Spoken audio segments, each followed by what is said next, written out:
Hi అండి, అందరికీ నమస్కారం. నేను మీ వేణుగోపాల్ రెడ్డి ఫ్రమ్ జోష్ ఇన్నోవేషన్స్ ప్రైవేట్ లిమిటెడ్, జోష్ institute of foreign languages, 89 career guidance సంయుక్తంగా విద్యార్థుల కోసం ఉన్నటువంటి అనేక వీడియోస్ రూపొందిస్తున్నాం. ఈరోజు హైదరాబాద్లో మనకి మంచి యూనివర్సిటీస్ ఏమున్నాయి అని ఒకసారి చూసుకున్నప్పుడు వాటి మధ్య ఉన్నటువంటి బిట్ ఆఫ్ కంపారిజన్ కూడా ఈరోజు మనం చూద్దాం. ఒకసారి అంటే ఇట్లో ఓన్లీ ప్రీమియం యూనివర్సిటీస్ నేను తీసుకున్నానండి, రిమైనింగ్ యూనివర్సిటీ నేను ఇక్కడ టచ్ చేయలేదు. సో వాటిని నెక్స్ట్ లేయర్ 2లో మనం చూద్దాం. So 2026 Hyderabad university master guide top 6 universities EAMCET కాకుండా ఎలైట్ లిస్ట్లో ఏమున్నాయని తీసుకున్నప్పుడు మనం పోల్చుతున్నాం అనమాట. బిట్స్, మహీంద్రా, వోక్సన్, అనురాగ్, సింబయాసిస్, ఎన్ఎంఐఎంఎస్. సో వీటిని మనం టాప్ 6 లిస్ట్లో మనం పెట్టుకున్నాం. ఒక్కోసారి ఒక్కొక్క యూనివర్సిటీగా చూద్దాం మనం. సో టాప్ 1లో గ్లోబల్ స్టాండర్డ్స్ ఉన్నటువంటి యూనివర్సిటీస్ ఏంటి అంటే ఫస్ట్ ప్లేస్లో బిట్స్ పిలానీ అండి. సో రాజు లాంటి కాలేజ్ అని చెప్తున్నారు. యావరేజ్ ప్యాకేజ్ వచ్చేసి 20 లక్షలు, 20.5 lakhs ఉంటుంది. అటెండెన్స్ బాధలేదు, zero attendance policy, deemed university and దీని యొక్క స్టేటస్ వచ్చేసి టైర్ 1. దీంట్లో చాలామంది దొంగలు మేము అడ్మిషన్ చేస్తామని వస్తారు. బిట్స్లో మేనేజ్మెంట్ అడ్మిషన్స్ ఇవ్వరు, మేనేజ్మెంట్ అడ్మిషన్ వీలు కాదు, కాపీ కొట్టిస్తామని ఎవడైనా దుర్మార్గులు మీకు అప్రోచ్ అయితే అది ఫాల్స్. మీ డబ్బులు పెట్టిన చోటే పోతాయి మిత్రము. ఆల్రెడీ మస్తు కష్టాలు ఉన్నాయి జనాలలో. ఆమెను పోయేసి బిట్స్ పిల్లని కాపీ కొట్టిస్తానంటే పైసలు ఇవ్వద్దు, సత్యనాశ అయిపోతారు. ఇది చాలా పంచాయతీ. మీకు లేదు డబ్బులు ఉన్నాయి, మాకు బిట్స్లోనే సీట్ కావాలంటే మంచిగా బిట్స్ దుబాదేయండి, రాజమార్గంలో మిమ్మల్ని నేను పంపిస్తా. దొడ్డిదారి వద్దు. చదువుకునేటప్పుడు ఏదైనా సరే రాజమార్గాన్ని ఎంచుకుందాం. దొంగదారిలో పోయేసి మీరు బాధపడద్దు, పిల్లలను కూడా బాధ పెట్టద్దు. నెక్స్ట్ వచ్చేసి మహీంద్రా యూనివర్సిటీ. సో ఆనంద్ మహీంద్రా భారతదేశంలోనే పేరెన్నికన్నటువంటి వ్యాపారవేత్త. ఆయనకి సంబంధించినటువంటి యూనివర్సిటీ కాబట్టి మంచి శాలరీస్ ఉన్నాయి ఇక్కడ. సో కొంచెం హైప్ ఉంటుందండి కల్చరు. సిటీ పిల్లలకు ఓకే, కానీ గ్రామీణ ప్రాంతంలో స్టేట్ సిలబస్ చేసి వచ్చిన వాళ్ళు ఇక్కడికి వస్తే కొంచెం కళ్ళు చెదరతాయి అన్నమాట. కాబట్టి ఇది తప్ప వేరే ఇష్యూ ఏం లేదు, బాగానే ఉంటుంది. మంచి ఫ్యాకల్టీ, ఇన్ఫ్రాస్ట్రక్చర్ అయితే సూపర్ ఉంటుంది లోపల. ఓన్లీ నెగిటివ్ సైడ్ వచ్చేసి హైప్ హైప్ హైప్ హైప్ అంతే. పిల్లలు చాలా పాష్ ఉంటారు. మీరు వస్తే మాత్రం మీకు అడ్జస్ట్ కాలేక ఇబ్బంది పడేటువంటి అవకాశం ఉంది. ఒకవేళ అడ్జస్ట్ అవ్వటం అనేటువంటి భాగంగా దీంట్లో కొన్ని చెడు అలవాట్లకు కూడా గురవుతున్నారు. గ్రామీణ ప్రాంతం నుంచి వచ్చినటువంటి సిటీ పిల్లలకి ఏమి ఇబ్బంది లేదు, చెల్తాయి. ఎందుకంటే మనం ఇక్కడ చదివే ఇంటర్నేషనల్ స్కూల్స్ చదివేటప్పుడు ఇట్లాంటి కహానీలు, కథలు మనం స్కూల్ లెవెల్లో చూసుంటాం కాబట్టి మనకేం పెద్ద వింత అనిపించదు. కానీ బట్ గ్రామీణ ప్రాంతం నుంచి వచ్చేవాళ్ళు మహీంద్రాని అవాయిడ్ చేయండి అని చెప్పేసి నా సలహా. మహీంద్రా అండ్ వోక్సన్ ఈ రెండింటిని కూడా మీరు పక్కన పెట్టేసేయండి గ్రామీణ ప్రాంతం నుంచి వచ్చేవాళ్ళు. సిటీ పిల్లలకి ఏదైనా okay. So 5 lakhs per year అండి కాలేజ్ ఫీజు వరకు. మ్యాండేటరీగా హాస్టల్లో ఉండాలి. ఏదైనా మెడికల్ పెట్టుకుంటే తప్ప జనరల్గా వాళ్ళు అలౌ చేయరు. ప్రైవేట్ యూనివర్సిటీ ఇది. కొంత రీసెర్చ్ కూడా భారతదేశంలో టెక్ మహీంద్రాకి అనేక రకాలైనటువంటి ఐటీ సర్వీసెస్ కంపెనీ ఉన్నాయి. అదేవిధంగా ఆనంద్ మహీంద్రా ఎవరైతే ఉన్నారో ఈయన యొక్క విజన్ కూడా ఉంది కాబట్టి టెక్ మహీంద్రాని కూడా మనం టైర్ 1 యూనివర్సిటీ కింద హైదరాబాద్ రీజన్లో మనం పెట్టుకోవచ్చు. బిట్స్ వర్సెస్ మహీంద్రా ఈ రెండింటిలో ఏది అంటే మీరు బిట్సెట్ రాసి తెచ్చుకుంటే ఆబ్వియస్గా 20.5 lakhs per annum ప్యాకేజ్ దొరుకుతుంది ఇక్కడ. మహీంద్రాలో అడ్మిషన్ ప్రాసెస్ జేఈ ద్వారా ఎవరికైతే ఉందో 90% అబవ్ ఉంటే 92% ఉంటే మీకు డైరెక్ట్ అడ్మిషన్ దొరుకుతుంది. లేదా 1350 1350 మార్కులు శాట్లో కానీ ఉంటే మీకు డైరెక్ట్ అడ్మిషన్ దొరుకుతుంది. Average package 9.8 lakhs per annum. Admission దొరుకుతుందా మహీంద్రాలో అంటే 100% మేము చేసి పెడతాం. Edu9 assures guarantee admission in Mahindra. I have clear channel. దీంట్లో మళ్ళీ సెకండ్ థాట్ లేదు. బిట్స్ పిలానీ హైదరాబాదు నేను చేయలేను, దాని గురించి ఎవరు కాల్ చేయొద్దు. బిట్స్ పిలానీ కావాలనుకున్నట్లయితే స్ట్రైట్ అవే బిట్స్ పిలానీ దుబాయ్. మహీంద్రా కావాలా, మీకు అడ్మిషన్ నేను చేసి పెడతా, టెన్షన్ లేదు. ఏ సిచ్యువేషన్ అయినా నేను దాంట్లో 100% మహీంద్రాలో నేను అడ్మిషన్ చేస్తా. మీకు డొనేషన్లు ఎట్లుంటాయి ఏందనేది ఇదైతే ఫ్రీగా చెప్పే సర్వీస్ కాదు. ఎందుకంటే టైర్ 1 యూనివర్సిటీస్ అడ్మిషన్స్ కావాలనుకున్న వాళ్ళు ఫోన్ చేసి డొనేషన్ ఎంత ఉందంటే మా వాళ్ళు చెప్పరు, వాళ్ళకు కూడా తెలియదు. కరెక్ట్ సైలెంట్గా 10,000 కట్టుకోవాలా, టైం అలాట్ చేసుకోవాలా, రావాల్సిందే. సార్ మేము బిజీగా ఉన్నాం, మీరు ఎంత బిజీగా ఉన్నా మీరు వస్తే తప్ప ఇటువంటి ఇన్ఫర్మేషన్ అనేది మీకు అన్డిస్క్లోజ్డ్ ఇన్ఫర్మేషన్, దాన్ని మేము ఓపెన్గా చెప్పలేం. సో మహీంద్రా యూనివర్సిటీ అడ్మిషన్ పంచాయతీ ఇది. సో పార్ట్ 2లో మోడర్న్ ఇన్నోవేటర్స్ అయినటువంటి యూనివర్సిటీస్ ఉన్నాయండి. చదువు నేర్చుకునే విధానం మారుస్తున్నారన్నమాట వీళ్ళు. కొత్త విధానాల ద్వారా చదువు చెప్పేటువంటి 2 యూనివర్సిటీస్ ఏదైతే ఉన్నాయో వాటి గురించి మనం చూద్దాం. వోక్సన్ యూనివర్సిటీ. సో ఇది అమెరికానా లేక ఇండియానా అనిపించే రకంగా ఉంటుంది. ఓహో ఇన్ఫ్రాస్ట్రక్చర్ అయితే మామూలుగా లేదు. హైదరాబాద్లో తోపు ఇన్ఫ్రాస్ట్రక్చర్ కలిగినటువంటి యూనివర్సిటీ. చదువు యావరేజ్. ప్లేస్మెంట్ ట్రాక్ అనేది ఉంటుందిలే. కానీ ఇక్కడ ఏంటంటే ఒకటండి, వోక్సన్ ఎవరికి ఎగ్జాక్ట్గా సూటబుల్ అవుతుందంటే వైబ్ కావాలి, క్యాంపస్ కల్చర్ కావాలి, మస్తు ధూమ్ధామ్ కావాలి. తిరిగినంత క్యాంపస్ ఉండాలి, ఆడుకున్నటువంటి గేమ్ ఫెసిలిటీస్ అన్నీ ఉండాలి. చదువు విషయంలో పెద్ద సీరియస్నెస్ అవసరం లేదు. సోషల్ మింగ్లింగ్లో ఎక్కడా బ్యారియర్స్ ఉండకూడదు. సార్ నేను ఇప్పుడు ఎవరికి వర్క్సన్ సూట్ అవ్వదంటే, సార్ నేను పొద్దున్న లేచి స్నానం చేసి నామాలు బొట్టు పెట్టుకొని నేను బుద్ధిమంతులాక బ్యాగ్లో సంకలో బ్యాగ్ పెట్టుకొని నేను కాలేజీ పోయి చదువుకుంటాను, సాయంత్రం అయితే నేను పోయి టెన్నిస్ ఆడుకుంటాను. నీకు నడవదురా భయ్, అది నీ కప్ ఆఫ్ టీ కాదు.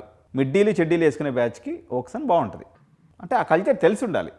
మన వాళ్ళు కూడా చాలామంది గవర్నమెంట్ ఆఫీసర్లు వచ్చి అక్కడ చేరుస్తుంటారు, కానీ మీ పిల్లలు వాస్తవంగా అయితే మీరు పిల్లలు మంచిగా ఉంటారండి అక్కడ. ఇది ఓన్లీ ఈ 2 క్యాంపస్లు మహీంద్రా అండ్ వర్క్సన్ అండ్ ఇంకా 2 టైర్ 3లో కూడా కొన్ని కాలేజీలు ఉన్నాయి, కానీ they are meant for elite group of families who brought up in at least in the CBSE modern school or college. State syllabus పిల్లలు పర్టికులర్గా ఆఫీసర్స్ ఎవరైతే ఉన్నారో గ్రూప్ 2, గ్రూప్ 3, గ్రూప్ 4 ఆఫీసర్సు గ్రామీణ ప్రాంతాల నుంచి పిల్లల్ని తీసుకొచ్చి ఇక్కడ వేస్తున్నారు. ఉపయోగం లేదు. మీరు చిన్నప్పటి నుంచి అదే కల్చర్లో పెంచుంటే, మీరు చిన్నప్పటి నుంచి పొద్దున్నేసి యోగా చేయించేసి తర్వాత చాలా డిసిప్లైన్డ్ ఎన్విరాన్మెంట్లో చేర్చి స్వామినారాయణ గురుకుల్ లాంటి స్కూల్స్లో పెట్టి చదివించి తీసుకొచ్చి వర్క్సన్లో వేసినామంటే గర్భగుడి నుంచి మున్సిపాలిటీకి పోయినట్టు ఉంటుంది. అది అట్లాంటి పంచాయతీలు చేయొద్దు. బట్ వర్క్సన్ అడ్వాంటేజెస్ నేను మరీ చెప్తున్నా. సూపర్ ఇన్ఫ్రాస్ట్రక్చర్, మంచి ఫుడ్డు, తిరిగినంత ప్లేసు, పెద్ద క్యాంపసు, వైబ్ ఎక్కువ, మల్టీ డిసిప్లినరీ ఉంది వాళ్ళ దగ్గర. లా ఉంది, బీబీఏ ఉంది, ఇంజనీరింగ్ ఉంది. ఇట్లా మల్టిపుల్గా మేము అందరితో కలిసి ఉండాలి అనుకునేటువంటి వాళ్ళకి వర్క్సన్ ది బెస్ట్ ప్లేస్. సో నేను చెప్పాను కదా, ఏ స్టూడెంట్స్ అవాయిడ్ చేయాలి, ఏ స్టూడెంట్ తీసుకోవాలంటే వర్క్సన్ యూనివర్సిటీ గురించి ఇది. సో వర్క్సన్ అడ్మిషన్ కావాలన్నా మేము చేసి పెడతాం. బట్ మీరు దీంట్లో ఏంటంటే మా దగ్గరికి వచ్చేటప్పుడు మాత్రం ఆడ అప్లికేషన్ వేసి మా దగ్గర రావద్దు. ఆడ ఇంటర్వ్యూ ప్రాసెస్ అవన్నీ ఉంటాయి. వర్క్సన్కి నేను ఎగనెస్ట్ కాదు, కానీ బట్ మీరు ఎగ్జాక్ట్గా మీ యొక్క ప్రొఫైల్ ఫిట్ అవుతా లేదో చూసేస్తాను. నేను మొహాటం లేకుండా కొన్ని విషయాలు చెప్తాను. కొంతమంది యూట్యూబర్స్ వాళ్ళు కొంచెం సౌమ్యంగా పోతారు, కానీ పిల్లోడు దారిదైపోతున్నాను, ఎవరన్నా ఫ్రెండ్ పోతున్నారు అని చెప్పేసి వాళ్ళని చూసి కాల్చుకునేటువంటి పిల్లలు ఉంటారు. కొంచెం వాళ్ళైతే నా దగ్గరికి వచ్చినా నేను గట్టిగా బాబా నీకు ఇది సూట్ అవ్వదని చెప్పడానికి అస్సలు మొహమాట పడినా. మీరు 10,000 కట్టినంత మాత్రాన్ని మీకు నచ్చినటువంటి ప్రిస్క్రిప్షన్ ఇవ్వడం అనేది నాతో అయ్యే పని కాదు. బట్ ఉన్న ఫ్యాక్ట్ అయితే మేము ముందు పెడతాం తప్ప నచ్చినటువంటి ప్రిస్క్రిప్షన్ దొరికేటువంటి డాక్టర్ని అయితే నేను కాదు. యావరేజ్ ప్యాకేజ్ 9.5 lakhs ఉంది. వాస్తవానికి అంత లేదండి, నాకు తెలిసైతే ఇది యాక్చువల్గా ఎంబీఏ వాళ్ళకి సంబంధించినటువంటి ప్యాకేజ్ అయితే బాగానే ఉంది. బీబీఏ అండ్ ఎంబీఏ చేసినట్టు. బట్ బీటెక్ ప్రకారంగా అయితే నాకు తెలిసి వాళ్ళ దగ్గర అంత ప్యాకేజ్ లేదు. అప్రాక్సిమేట్లీ నాకు ఒక 7 lakhs ఉన్నట్టుగా నా వరకు ఉన్నటువంటి సమాచారం. అనురాగ్ యూనివర్సిటీ అండి. సో ఇది local don. Anurag CVSR engineering college అని చెప్పేసి చాలా ఏళ్ళ నుంచి ఇక్కడ మంచి కాలేజ్గా ఉంది. బట్ వీళ్ళు తొలితరంలో గవర్నమెంట్లో ఉన్నారు కాబట్టి ఈ యొక్క చైర్మన్ ఆయన ముందుగా యూనివర్సిటీ తెచ్చుకున్నాడు. ఇన్ఫ్రాస్ట్రక్చర్ ఇక్కడ ఇదిగో చూశారు కదా, గుంపు ఎక్కువ. అనురాగ్ యూనివర్సిటీలో ఉన్నటువంటి ఏకైక ప్రాబ్లం మంద మాత్రం గట్టిగా ఉంటారు. మహీంద్రా యూనివర్సిటీ లాగా వర్క్సన్ లాగా పలసగా కనిపించారు జనాలు. 10 మందిలో ఎక్కువ ఉండటం ఇష్టమైనటువంటి పిల్లలు. అనురాగ్ యూనివర్సిటీ మిడిల్ క్లాస్లో హీరో. ఎక్కువ ఫీజు లేదు, ఒక 2.5 lakhs 3 lakhsలో అయిపోతుంది ప్రయాణం. కాంప్రమైజ్డ్ ఎడ్యుకేషన్ ఉండదు. కాంప్రమైజ్డ్ ఎడ్యుకేషన్ అంటే సరైనటువంటి ఆయనకి క్లాస్ వర్క్ లేకపోవటము, లేకపోతే అంటే ఇది ఎట్లా అంటే బడ్జెట్ హోటల్లో బెస్ట్ వన్ అంటాం కదా, ఒక 10-12 లక్షల్లో 10 లక్షలు దాంట్లో మీరు రిగ్రెట్ అయ్యేటువంటి పంచాయతీ అయితే ఉండదు ఇక్కడ. రిగ్రెట్ అవ్వటం అంటే ఒక ఫ్యాకల్టీ లేకపోవటము, ఫ్యాకల్టీ వెళ్ళిపోయి సిలబస్ కంప్లీట్ కాకపోవటము, లేకపోతే ఇట్లాంటివి ఏముండవు. అట్టని చెప్పేసి మీకు ఒక 50 లక్షల ప్యాకేజ్ కావాలా, అనురాగ్ యూనివర్సిటీ కెపాసిటీకి అది లేదు. అనురాగ్ యూనివర్సిటీ మోడరేట్ కెపాసిటీలో ఒక 6 లక్షలు 5 లక్షలు ప్యాకేజ్ కొట్టేస్తుంది. అది కూడా ఒక 50%కి 40%కి చేయగలదు దాని కెపాసిటీ, అంతే. సో ఆ ఎక్స్పెక్టేషన్ అంటే చేరినటువంటి 3గురిలో ఒకరికి ఉద్యోగం వస్తుంది, లేదా కొంచెం మంచి పిల్లవాడుగానైతే చేరినటువంటి ప్రతి ఇద్దరిలో ఒకరికి ఉద్యోగం వస్తుంది. 50% వేసుకోవచ్చు ప్లేస్మెంట్ రేషియో. వీళ్ళకి కూడా అనురాగ్ మెడికల్ యూనివర్సిటీ ఉంది, అనురాగ్ నర్సింగ్ కాలేజ్ ఉంది, అనురాగ్ ఎంబీఏ కాలేజ్ ఉంది, ఫార్మసీ కాలేజ్ ఉంది, లలిత ఫార్మసీ అనుకుంటా వీళ్ళది. సో ఇవన్నీ కూడా ఉన్నాయి. సో పెద్ద నెట్వర్కే, డీసెంట్లీ గుడ్ కాలేజ్. బట్ అప్రాక్సిమేట్గా ఒక 2,000 ఇంటేకి తీసుకుంటారు వీళ్ళు ప్రయాణం. అంటే దాదాపుగా క్యాంపస్లో ఎనీ టైం మీకు ఒక 10-12 వేల మంది పిల్లలు ఉంటారు. పర్లేదు. మన గట్కేసర్ రీజియన్లో ప్లస్ హైదరాబాద్ రీజియన్లో కూడా పెద్ద బ్యాక్ స్లాష్ లేకుండా ఉన్నటువంటి యూనివర్సిటీ విద్యార్థుల పరంగా అనుకుంటే ఇది చెప్పొచ్చు. తర్వాత కాలంలో వేరే యూనివర్సిటీస్ కూడా వచ్చినాయి, కానీ బట్ అవి కొత్త యూనివర్సిటీస్. ఇది ఎట్లయినా కొంచెం ఓల్డ్ ఈజ్ గోల్డ్ అనే పాయింట్ ఆఫ్ వ్యూలో దీనికి లోకల్ డాన్గా నేను ఎంచుకున్నాను అనమాట. So global vibe Woxsen versus local stability Anurag university. మావాడు చదివినా చదవకపోయినా పెద్ద పర్లేదు, కానీ ఆ డబ్బున్న వాళ్ళ మధ్యలో చేరి ఆగమైపోవద్దు, మిడిల్ చెడ్డీల జోలికి అసలు పోవద్దు అనుకుంటే మాత్రం మీరు అనురాగ్ యూనివర్సిటీలో వేసుకోండి. మీకు నార్మల్గా ఉంటారు. అందరూ ఒక నీట్ డ్రెస్సింగు, ఒక నార్మల్ మిడిల్ క్లాస్ యాస్పిరేషన్స్తో కూడుకున్నటువంటి విద్యార్థులందరూ కూడా అనురాగ్ యూనివర్సిటీలో ఉంటారు. కాబట్టి మీకు ఆ రకమైనటువంటి కావాలంటే మీ జీవన విధానాన్ని బట్టి మీరు ఎంచుకోండి తప్ప డబ్బులు ఉండేదాన్ని బట్టి కాదు. డబ్బులు ఏముంది, ఈరోజు ఊరి దగ్గర ఏదైనా రోడ్లో పొలం మంచి బిట్టు తగిలిందంటే మీకు ₹1 కోటి వస్తుంది. ఆ ₹1 కోటి ఎందుకని చెప్పి ₹1 కోటితో ఆ యొక్క కమర్షియల్ బిట్ అమ్మేసి మీరు తీసుకొచ్చి ఆక్షన్లో చేస్తే ₹1 కోటి గంప కొత్తగా మీ వాడు ఖాళీ చేసేస్తాడు. అట్లాంటి పనులు చేయొద్దు. సో పార్ట్ 3లో నేషనల్ బ్రాండ్స్ అనేటువంటి కొన్ని ఉన్నాయండి. సో కార్పొరేట్స్ ఉద్యోగాలు అన్నట్టుగా ఈ 2 బ్రాండ్స్ ఉన్నాయి. సింబయాసిస్ హైదరాబాద్ అనేది చాలా ఇంపార్టెంట్ క్యాంపస్ అండి. ఇది మనకు వచ్చేసి శంషాబాద్ కన్హా శాంతివనం ఉంది కదా. సో కన్హా శాంతివనంలో ఇది ఎప్పటి నుంచో ఉంది. యాక్చువల్గా సింబయాసిస్ పూణే చాలా ఫేమస్ కాలేజ్ మేనేజ్మెంట్ సీట్స్కి. ఏది బీబీఏ, లా అండ్ వీటికి చాలా ఫేమస్ అనమాట. ఇది చాలా నేషనల్ వైడ్ ఎంట్రన్స్ రాస్తారు. 3-4 లక్షల మంది రాస్తారు. మనకి ఇంజనీరింగ్లో బీఐటీ ఎంత ఫేమసో మేనేజ్మెంట్లో వీళ్ళు అంత ఫేమస్ భారతదేశ వ్యాప్తంగా కూడా. విదేశాల నుంచి వచ్చి కూడా సింబయాసిస్లో చదువుతుంటారు. పూణేలో అంత ఫేమస్ కాలేజ్ వెళ్తాయి. అయితే వీళ్ళ దగ్గర బీటెక్ కూడా ఉంది. అంటే సిబిఐటీలో ఎంబీఏ ఉన్నట్టుగా. సిబిఐటీ అనగానే ఎవరికి ఏం గుర్తొస్తుంది, ఇంజనీరింగ్ కాలేజ్. ఎంబీఏ ఉందనే విషయం చాలామంది తెలియదు. సింబయాసిస్ అంటే మీరు అందరూ అనుకుంటారు ఇది ఒక బీబీఏ లా కాలేజ్ అనుకుంటారు. కానీ ఇక్కడ కూడా ఇంజనీరింగ్ ఉంది. లాస్ట్ 4 years అయింది. ఇప్పుడు ఫస్ట్ బ్యాచ్ బయటకు వస్తుంది అనమాట. 4 years అయింది. బ్యూటిఫుల్ ఇన్ఫ్రాస్ట్రక్చర్ అండి. Beautiful infrastructure. తెలంగాణలోనే ఉండి నార్త్లో చదువుకున్న ఫీలింగ్ రావాలనుకుంటే ఇది బెస్ట్ కాలేజ్ మీకు. ఇది పేరుకు మాత్రమే హైదరాబాదు, లోపల 70% నార్త్ ఇండియన్స్. ఎందుకంటే సింబయాసిస్ మంచి కాలేజీ అన్న విషయము హైదరాబాద్లో ఉండేటువంటి వాళ్ళలో 1% మందికి కూడా తెలియదు. వాళ్ళు ఎప్పుడు ఇన్నుంటారు అనమాట. వాళ్ళు ఎంతసేపటికి మీకు ఎంబీఎస్ఆర్ వస్తుందా, వర్ధమానం వస్తుందా, లేకపోతే ఇంకో ఏదో వస్తుందా, దాంట్లో డొనేషన్ ఎంత ఇది అనుకుంటారు. దీంట్లో బెనిఫిట్ ఏంటి అంటే దాదాపు భారతదేశంలో ఉన్నటువంటి అన్ని రాష్ట్రాల నుంచి పిల్లలు ఉన్నారండి. అన్ని రకాలైనటువంటి ఫుడ్ టేస్ట్లు లోపల క్యాంటీన్లో దొరుకుతాయి. సూపర్బ్ హాస్టల్, 120 ఎకరాల పెద్ద campus, serene environment, beautiful campus, beautiful auditorium, beautiful seminars, మీకు మల్టీలింగ్వల్ మల్టీ డిసిప్లినరీ కల్చర్. లా ఇప్పుడు మనకి బీటెక్ కాలేజీని ఆనుకొనే ఇటుపక్క లా కాలేజ్ ఉంటుంది అనమాట. లా కాలేజ్ పిల్లలు, బీబీఏ పిల్లలు, ఎంబీఏ పిల్లలు, ఇంజనీరింగ్ పిల్లలు, ఆర్ట్స్ పిల్లలు, మల్టీ డిసిప్లినరీ. వీళ్ళ దగ్గర బాగా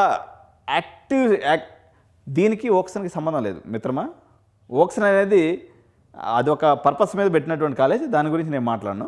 బట్ సింబయాసిస్ కాన్సెప్ట్ ఏంటంటే ఎవరైతే ఇంట్రోవర్ట్స్ పిల్లలు అక్కడ వేస్తే కొంచెం కష్టపడాల్సి వస్తుంది. వాళ్ళకి మారాలని ఉంటే సరే తప్ప గలగలా మాట్లాడేటువంటి పిల్లలు మంచిగా 10 మందితో స్నేహం చేసి గ్రూపులుగా కట్టి ఆ గ్రూపుల నుంచి వాళ్ళు మంచితనాన్ని లేకపోతే మంచి నాలెడ్జ్ని పెంచుకోవాలనుకున్నటువంటి పిల్లలకు మాత్రం Symbiosis the best brand. Symbiosis గురించి చెప్పాలన్నట్లయితే భారతదేశంలో మన తెలుగు రాష్ట్రాలలో ముగ్గురు డాన్స్ నా దృష్టిలో 3 డాన్స్ మంచి శాలరీస్ ఇచ్చే కాలేజీలు ఏమున్నాయని అడిగితే నేను ఇంక వెనక ముందు ఆలోచించకుండా ఫస్ట్ ప్లేస్ వచ్చేసి సింబయాసిస్, సెకండ్ ప్లేస్ వచ్చేసి మహీంద్రా, థర్డ్ ప్లేస్ సిబిఐటి. అంతే, ఇంక నేను మళ్ళీ వేరే పేర్లు చెప్పను. వీళ్ళు అప్రాక్సిమేట్ శాలరీ సింబయాసిస్ కానీ మహీంద్రాలో కానీ 3 లక్షల నుంచి 3.5 లక్షలు ఉంటుంది యావరేజ్ ఫ్యాకల్టీ శాలరీ. సిబిఐటీలో అరౌండ్ అప్రాక్సిమేట్లీ 1.5 to 2 lakhs ఉంటుంది. రిమైనింగ్ వాళ్ళంతా రకరకాల డ్రామాలు చేస్తూ ఉంటారనమాట. వీళ్ళ దగ్గర డ్రామాస్ ఏముండవు, ఫెయిర్ ట్రాన్స్పరెన్సీ. ఇగో ఏ ఫ్యాకల్టీ అయినా ఎందుకోసం పనిచేస్తాడు మిత్రమా, ₹4 వస్తేనే పనిచేస్తాడు. మంచి క్వాలిటీ ఉన్న ఫ్యాకల్టీ ఎక్కడ ఎక్కువ శాలరీ ఉంటే అక్కడికి వెళ్ళిపోతాడు. గోడలు, చెట్లు, క్యాంటీన్ ఏముంది. హైదరాబాద్ లోకల్లో అన్ని దిక్కులకి మన ట్రాన్స్పోర్టేషన్ ఫెసిలిటీ కూడా ఉంది. క్యాంపస్లో అయితే బ్యూటిఫుల్ హాస్టల్ ఫెసిలిటీ ఉంది. నార్త్ ఇండియన్స్ ఇప్పుడు మనం నార్త్ ఇండియాకి పోతే అప్పుడప్పుడు వాళ్ళు మనల్ని టీచ్ చేసే అవకాశం ఉంటుంది. కానీ ఇప్పుడు మనం లోకల్ బాహుబలి లెక్క అన్నట్టు లోకల్ డాన్సు మనకి లోకల్ అడ్వాంటేజ్ ఉంటుంది. ప్లస్ నార్త్లో ఉన్నటువంటి మంచితనం ఏదైతే ఉంటుందో వాళ్ళు కలివిడిగా ఉంటారు. వాళ్ళలో కొన్ని ఇన్హిబిషన్స్ అనేవి ఉండవు. మితంగా తింటారు, నాజుగ్గా ఉంటారు, తర్వాత అందరితో కలివిడిగా ఉంటారు. ప్రేమ దోమ అని చెప్పేసి ఎవరినో ఒకరిని పట్టుకుని ఊలాడుతూ ఉండరు. పెరిఫెరల్గా ఉంటారు, అందరితో కలివిడిగా ఉంటారు, జాయ్ఫుల్గా ఉంటారు. ఇది మీ మైండ్ సెట్ అయితే సింబయాసిస్ మీకు బెస్ట్ ప్లేస్. ఆడపిల్లలతో మాట్లాడటం తప్పు, కంబైన్ స్టడీ చేసుకోవటం ఇంకా పెద్ద తప్పు. ఇట్లాంటి మైండ్ సెట్ ఉంటే సింబయాసిస్ని చూడడానికి కూడా పోవద్దు మీరు. ఎందుకంటే ఇది ఒక ఫారెన్ యూనివర్సిటీ ఉంటుంది. మీకు మడిగట్టుకునే పంచాయతీ ఏదైతే ఉంటుందో మనం డీసెంట్గా మనకు ఉండదలుచుకుంటే మనకి ఎప్పుడు కూడా వాసవినో సిబిఐటీనో లేకపోతే వీటన్నిటికి వద్దనుకుంటే ఇంకేదైనా మనం లోకల్ అనురాగ్ యూనివర్సిటీ ఇట్లాంటివి ఓకే తప్ప సింబయాసిస్ లాంటి యూనివర్సిటీకి పోయేటప్పుడు ఇది మోడరేట్ కల్చర్. వోక్సన్ అనేది ఎక్స్ట్రీమ్, మహీంద్రా కూడా ఎక్స్ట్రీమ్, బట్ ఇది మోడరేట్ కల్చర్ ఉంటుంది. మోస్ట్లీ మిడిల్ క్లాస్ పిల్లలే ఉంటారు, పెద్ద మరీ హైఫై ఏమంటారు. ఎంబీఏలో కొంత హైప్ అనేది ఉంటుంది, కానీ ఎవరి లిమిట్స్లో వాళ్ళు ఉంటారు. లిమిట్స్ క్రాస్ అయ్యేటువంటి పంచాయతీ సింబయాసిస్లో లేదు. But decent clear college, university, మంచి కాలేజ్. ఇది కార్పొరేట్ దిగ్గజం. భారతదేశంలో టాప్ 5 ఎంబీఏ కాలేజెస్లో ఇది కూడా ఒకటి. నార్సీ ముంజే అంటారు, ఎన్ఎం అంటే Narsee ముంజే institute of management sciences, ఎన్ఎంఎస్టీ. ఎస్టీఎంఏ అనేటువంటి వీళ్ళకి ఇది కూడా ఉందన్నమాట, school of technology management. Corporate ఉద్యోగం కావాలంటే ఇక్కడ ఎవరైతే బీటెక్ని వచ్చేసి ఒక గ్రాడ్యుయేషన్ డిగ్రీగా పెట్టుకొని తర్వాత ఎంబీఏ చేయాలనుకుంటారు. ఇప్పుడు ఉదాహరణకి ఇక్కడ ఎంబీఏ కాలేజ్ ఫీజు ఎంత ఉంటుంది అనుకుంటున్నారు? సిబిఐటీలోనో లేకపోతే ఇంకోటి ఇక్కడ ఉన్నట్టు ₹1,00,000 10 లక్షలు సంవత్సరానికి. 2 సంవత్సరాలు ఎంబీఏ చేయాలంటే 20 లక్షలు కట్టాలా, సీట్ రావాలంటే తలకిందగా తపస్సు చేయాలి. అంత పెద్ద కాలేజ్ అనమాట ఇది. కాబట్టి మీరు ఇంటిగ్రేటెడ్ ఎంబీఏ చేయాలి, లేకపోతే మా పిల్లలు మేనేజ్మెంట్ లెవెల్లో ఉండాలి అని అనుకుంటే మీరు ఎన్ఎంఐఎస్ వెళితే టెక్నాలజీతో పాటు మీరు మేనేజ్మెంట్ స్టడీస్ని కూడా మీరు ఆకలింపు చేసుకోవచ్చు. ఆ రకమైనటువంటి ఫ్రెండ్షిప్ని కూడా మీరు డెవలప్ చేసుకోవచ్చు. ఎన్ఎంఐఎంఎస్లో సింబయాసిస్లో బోత్ సేమ్. కాబట్టి మీకు యావరేజ్ ప్యాకేజ్ 8 to 12 lakhs ఉంటుంది. బట్ ఈ క్యాంపస్ అనేది ప్యూర్లీ వెజిటేరియన్ క్యాంపస్, చాలా బాగుంటుంది. అసలు ఎట్లా అంటే మీరు ఎంత చేతినేసి రుద్దిన గోడకి ఒక మటీరియల్ కూడా దొరకదు అనమాట, అంత నీట్గా ఉంటుంది. వాష్రూమ్స్ కానీ, లైబ్రరీ కానీ, క్లాస్ రూమ్స్ కానీ సూపరు. హాస్టల్స్ కానీ, మీరు ఇది తక్కువ అనే దానికి అసలు ఉండదు. మీరు క్యాంపస్ విజిట్ కొట్టండి, జడ్చర్ల హైవేలోనే ఉంటుంది, మహబూబ్ నగర్ పోయేటప్పుడు. Super campus. ఫీజులు కూడా పెద్ద ఎక్కువే ఉండవు, నార్మల్గానే ఉంటాయి. ఎందుకంటే మన వాళ్ళు నమ్మరు కదా, మనకి హైప్ కావాలా. ఇప్పుడు ఏదో ఆయన వచ్చి మంచిగా ఏదో చెప్తే తప్ప మీరు అంత తొందరగా కదలరు కాబట్టి పాపం వాళ్ళు అంత దూరం చేసుకోరు. క్యాంపెయిన్కి ఎగనెస్ట్ అనమాట వాళ్ళు. ఎక్కడ మీరు క్యాంపెయిన్లు చేసి పేపర్లు వేసి అంత దూరం చేయరు. సో ఇది సిట్ ట్రిబుల్ అనేటువంటి ఎగ్జామ్ ఉంటుందండి సింబయాసిస్కి. అయితే ఎన్ఎంఐఎంఎస్ సిఈటీ అనేదానికి కూడా ఎగ్జామ్ ఉంటుంది. బట్ దీంట్లో ఎక్కువ సీట్లు చేయలేను, కానీ కొంతవరకు బీటెక్ పాయింట్ ఆఫ్ వ్యూలో అయితే మాత్రం నేను అడ్మిషన్ మీకు చేసి పెట్టగలను, గైడెన్స్ చేయగలను. Not on phone, compulsory paid visit అనేది కావాలి, అట్లయితేనే చేస్తా. సో ఇది రెఫరెన్స్ షీట్ దగ్గర పెట్టుకోండి. Top 6 universities, private universities in Telangana. Bits Pilani management సాధ్యం కాదు, మిగిలిన అన్నింటిలో మేనేజ్మెంట్ సీట్లు చేయొచ్చు. బిట్స్ పిలానే కావాలనుకుంటే ఓన్లీ దుబాయ్ ఒకటే ఆప్షను. స్క్రీన్ షాట్ తీసి పెట్టుకోండి. మీరు పర్ఫెక్ట్గా నేను చెప్పిన దాన్ని బట్టి ఎక్కడ సూట్ అవుతారో చూసుకోండి. లేదా మీరు ఎవరైనా క్యాంపస్ విజిట్కి వెళ్ళినట్టయితే వేణుగోపాల్ రెడ్డి చెప్పినటువంటి ఒపీనియన్కి మీ ఒపీనియన్కి డిఫరెన్స్ ఉంటే ఇక వేసుకోండి. మీరు కింద కామెంట్స్ పెడతారు కదా, good or bad, I'm always ready. Venugopal Reddy చెప్పినటువంటి ఏ మాటలో చిన్న అసత్యం ఉన్నప్పటికి కూడా, లేదా చిన్న డీవియేషన్ ఉన్నప్పుడు కూడా, రెడ్డి గారు మీరు ఇదిగో ఈ పాయింట్ని ఇలా చెప్పకుండా ఇలా చెప్పుంటే బాగుండేది, మేము ఇక్కడ చూసినప్పుడు మాకు ఇలా అనిపించలేదు అనేటువంటి కామెంట్స్ పెడితే, ఒకవేళ వేణుగోపాల్ రెడ్డి అసలు మిస్టేకే చేయడు, కానీ ఎక్కడైనా డిఫరెన్స్ ఆఫ్ ఒపీనియన్ ఉంటే అది మిగిలిన పేరెంట్స్ కూడా ఉపయోగపడుతుంది. కాబట్టి మీ ఒపీనియన్స్ని ఈ పర్టికులర్ కాలేజెస్ మీద కామెంట్స్ రూపంలో చెప్పండి. వీడియోని లైక్ చేయడం అయితే అసలు మర్చిపోవద్దు. బెల్ బటన్గా నొక్కితే తెలంగాణ, ఆంధ్రప్రదేశ్, కర్ణాటక, తమిళనాడు, ఢిల్లీ, ఇన్ఫ్యాక్ట్ ప్రపంచం మొత్తం మీద ఉన్నటువంటి అన్ని యూనివర్సిటీల సమాచారాన్ని నేను చూసినవి మ్యాక్సిమం మీ కళ్ళకు కట్టినట్టుగా ఎడ్యునైన్ ఎప్పటికప్పుడు మీ ముందుకు తీసుకొస్తూ ఉంటుంది. కాబట్టి మీరు ఛానల్ సబ్స్క్రైబ్ చేసుకొని బెల్ బటన్ నొక్కినట్లయితే యూనివర్సిటీ సమాచారం మీరు చూసినట్టే వేణుగోపాల్ రెడ్డి చెప్పింది ఇంటే. Thank you so much. జై హింద్, జై భారత్.